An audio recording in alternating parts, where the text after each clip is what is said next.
Alright, so I just want to start off by showing off the 300-mile birds in my loft for HUEX911. One thing I did learn for flying my first race season is it's not that easy to get a full team to fly all the way through and especially get through the 300. So the birds that are left in the team are special. It's something to kind of work off of, and they're all been proven. Some might not be the greatest, but at the end of the day, the ones that did make it back from 300 miles, it means something special. Start off with our first bird back from 300. Here we got 13574. So this one is Grandpa times Queen 6397. It was let's see, this nestmate actually was a more consistent flyer. She got lost in the 250 Classic. So for her to be the first bird, this kind of proves that that pairing did pretty good.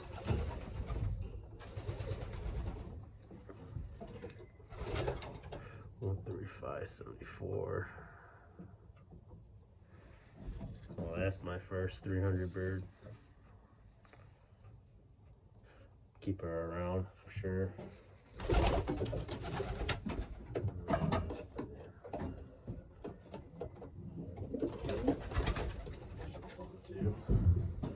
So another thing I want to show too is for the guys that are breeding natural and flying natural. So the flight, as you see, during the final race, the 300, the 9th and 10th didn't get touched, so they were working on that 7th. So ideally, I believe they started breeding in February, and these guys must have been March babies. So March babies, natural. They seem to fly through the race season pretty good without pulling flights and not having to worry about that 9th and 10th getting dropped. But she molted out nicely. She looks really good.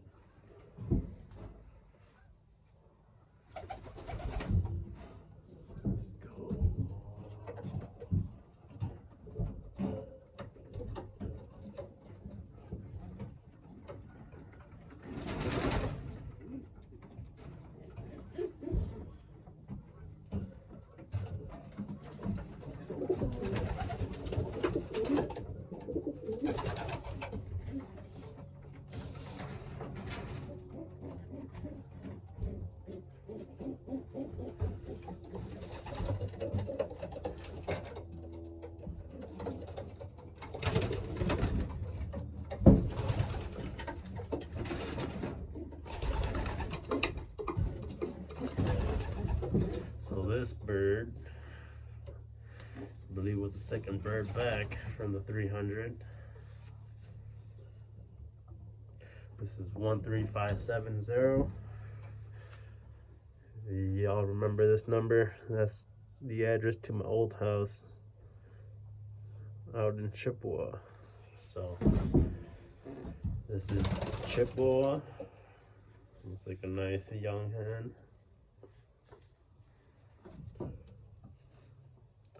This guy is off of Big B and Omega 42. Same thing. Seems like majority of my birds that are still on the team were the March babies. I believe I'm pretty sure they were born in March. So I'll probably have to look back and kind of learn from them and kind of see what is that. I'm trying to see This one might even be on his 10th, but for the most part, it had a full wing when it flew the 300. So I think if I would have bred 1 month earlier, they would have got to the 9th and 10th. But this is good old Chippewa. Nice small hen. She's pretty consistent all year. Nothing too crazy. But as of right now, it's all about who made it through the whole season. Nice Chippewa.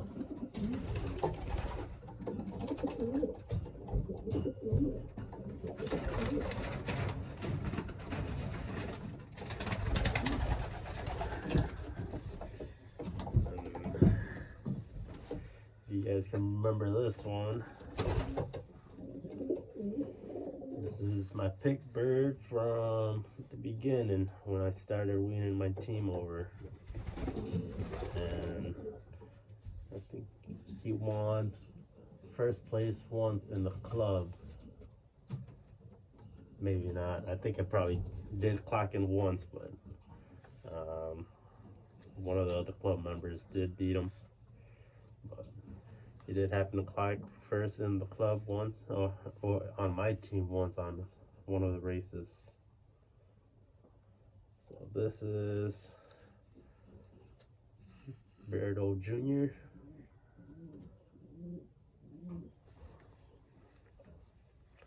Same thing with the flights. As you can see, 9th and 10th are still there. Never had any issue with those last 2 flights. So natural guys, kind of cheap setup. I'll say February is probably the best time to start pairing and breeding. It seemed to work out with their feathers. Tails look good.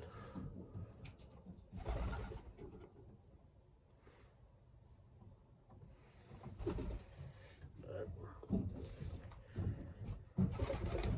this guy, I'll probably for sure keep him again, just because trying to do generation breeding off of these guys.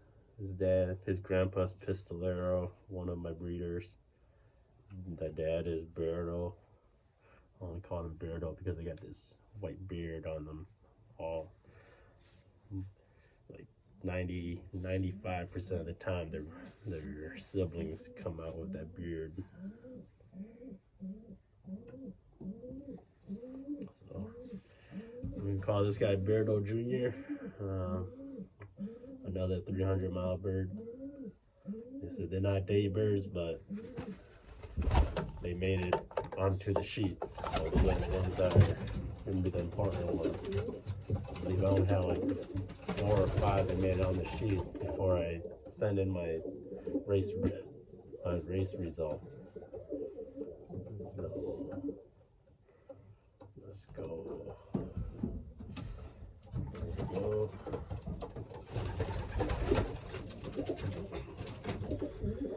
And here's a famous brown egg. This is Justice. This is my boy's bird. Got a head bolt going on. This one's actually nice looking little hen. Same thing. 7th flight is the one that's growing. 9, 10, still good. So for sure next year my main group of breeding will probably be starting the same around that February, March, but I do plan to breed around early in January, just kind of get some older birds on the team. I believe it played a big factor. I had some late hatches where they were a little too late, so the training and all that didn't really give him a chance. But I'll show you 3 birds that that had limited training, and they got it. I said they were able to make the most out of their short toss training, and we're still able to fly some of these 250 and 300. That was nice to see. It is doable. Trying to cut down on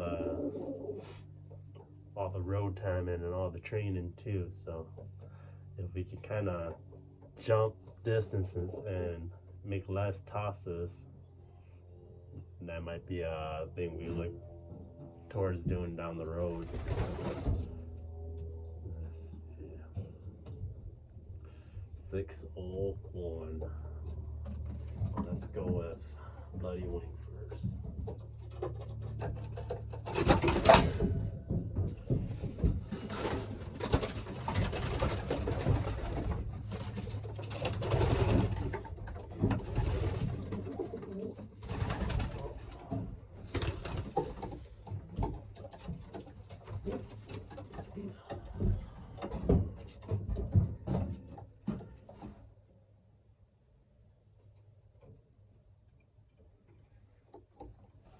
I don't know what's going on with your head, but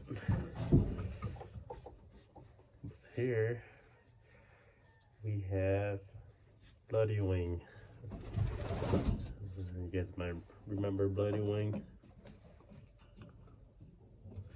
It's got a little feather that needs to come off on his head, but it's alright. So Bloody Wing is off of Big B times Omega 42. It's the older sibling, older brother to Chippewa. So that pairing hit pretty well. Same thing, it's the 7th flight.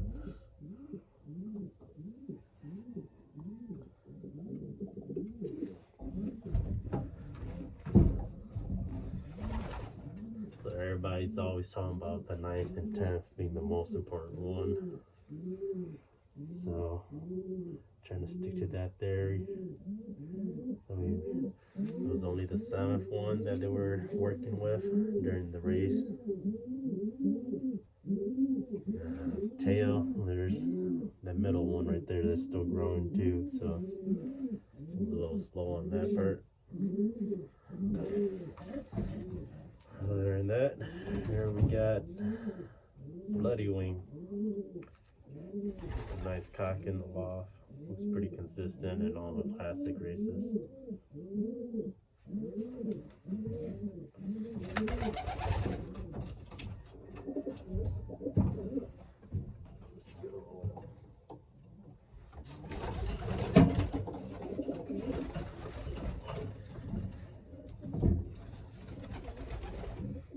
Here we go. 3, 6, 7. No, let's take that back. Bloody Wing is off of Bull and Lady Hoban. And this guy right here is 13601. That is Chippewa's younger sibling. Yep, should be a younger sibling. 5, 7, 1, 3. Yep, this is the 2nd rounders off of Big B and Omega 42. 13601. So this was Shiny's bird, and he named him Mike Tyson. I'm pretty sure it's a girl, it's a hen, but she looks good. She looks like her sister. Small size, nice little 1 pin.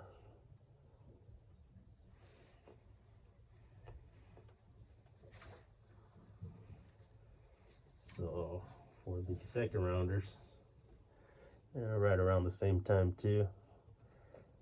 It's the 7th flight.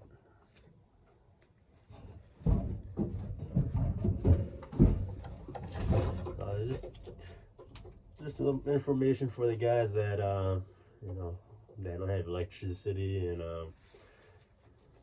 just kind of do fly natural, breed natural, and just kind of curious on if it's necessary to pull flights or not. I think if you breed around the right time, in my opinion, I don't think it will affect your birds as long as your 9th and 10th are still there.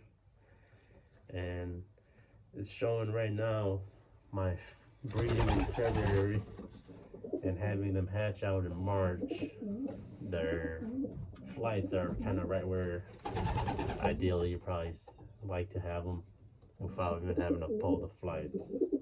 I believe if you breed 1 month earlier, those older birds will be right around that 9th and 10th during the 250 and the 300 miles.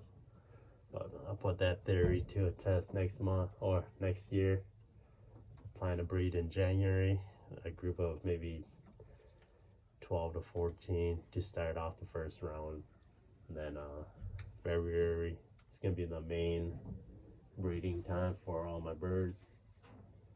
So it's all trial and error, still learning. Just trying to get it down. Just trying to minimize the amount of work and get results.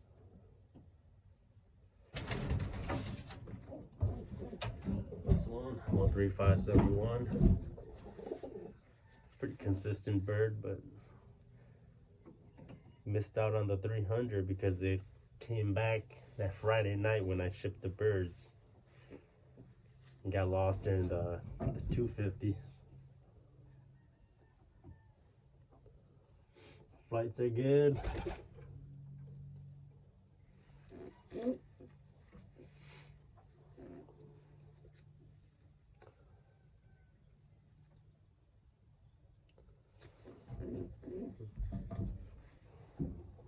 Nice tail, but this bird got lost in the 250, came back, missed out on 300, so it's just gonna be a 250 bird. 13571.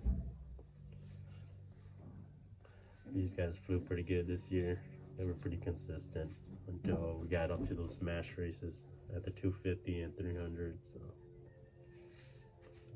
nice bird. This is Johnson bird times Tim Sablon.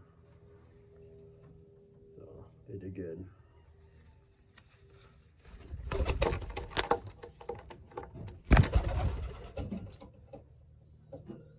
Oh, another bird I forgot at a 300 is this one.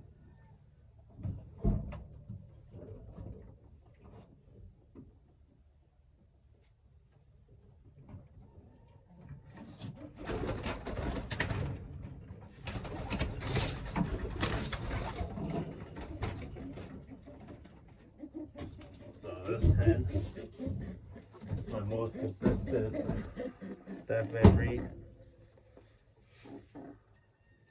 13582. Yeah, I believe it's a Van Reed cross with I want to say it's a Mealman, but let me check it again. Got one Van Reed hen from my buddy, my brother-in-law. And all her babies were pretty solid for the most part, training wise and flying wise. That's the only one that has proven that it deserves a spot. This is my only classic bird that returned on the 300.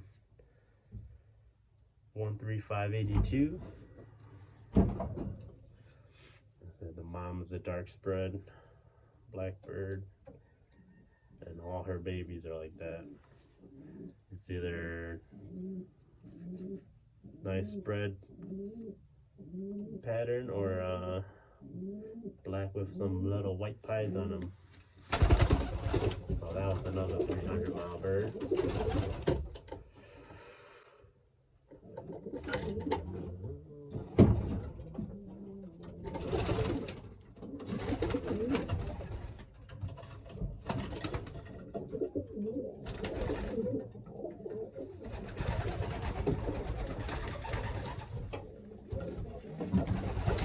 got another 300 mile bird. This one's got a deformed tail. I don't know if it's from during the race season or what. Got a little stressed out. Look at that. This is driver. This is off of Alpha 41 times 14,531. Nice bigger cock. Got that weird tail. Just kind of started getting that during towards the, I don't say the 200 to 250 when his tail was growing in. So it could have been from all the racing, kind of caused it to grow and deform. I mean, it did go missing for a little bit too, so it could have been the stress level on him. But we'll just let it fall off naturally. It's a nice big blue bar.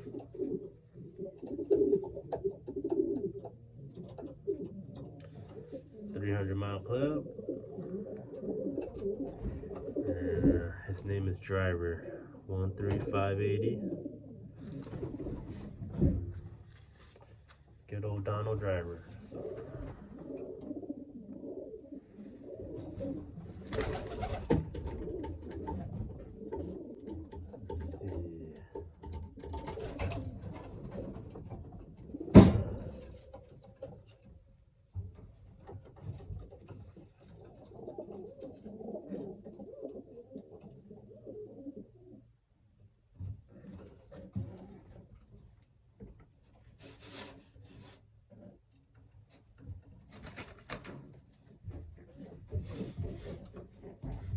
So going back to my third rounders, this one was I'll say this one's almost as special as the as beast mode. So you guys might have heard, like, I had a few late rounders that they just hatched too late, where I was already training and I was already racing, and I didn't have time to get these guys out. So all I did was crate them up every night before I go to work, and the next day I just release them at work, which is about, on average, 8 miles. Maybe I'll step it out to the elementary kind of near work, which puts it out about 10 miles. But they flew about 10 miles every day, or for 4 days a week, for two to 3 weeks. And that was majority of the training. So I believe I gave them 3 weeks to kind of get going, get ready. That's from when they were just starting the loft fly. Then stepped them out 10 miles on average every day for 3 weeks. And then the farthest they got tossed was 20 miles during shipping, and that was out at Cadott. And that was when, I'm trying to see, tossed them out. Yeah, so I tossed them out when I went to ship birds in Cadott on a Friday, which was on the 200-mile race. And then when they got, so that was the farthest they got, was 20 miles. Then for that week straight, after that, they just got the 10-mile usual toss from work. And they got sent to the 250. And this guy and his nestmate eventually did make their way back from the 250. They weren't day birds. This one actually came back pretty decent, maybe a day after. But the nestmate just returned, and it was like maybe a week after the 250 miles. Yeah. Here we go. This is Alpha 41 times, let's see, 14,531. This one most Luckily the cock.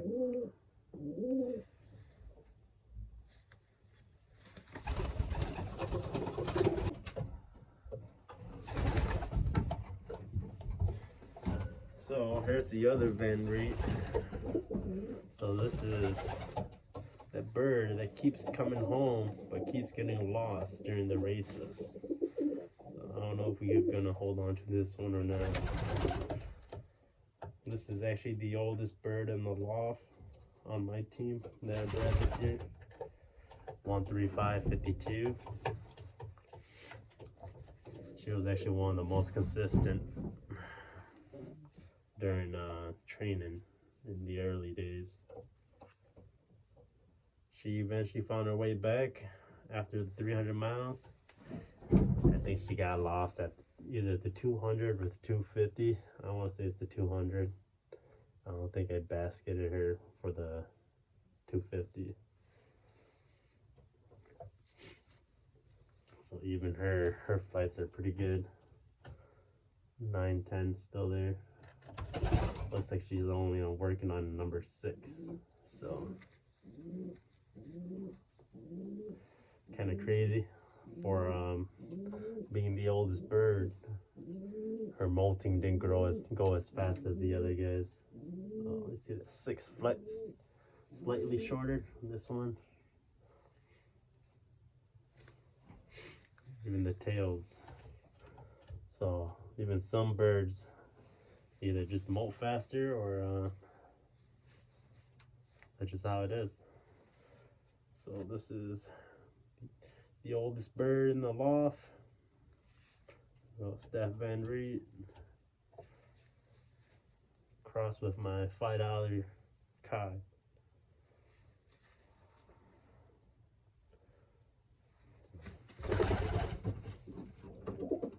That should be it.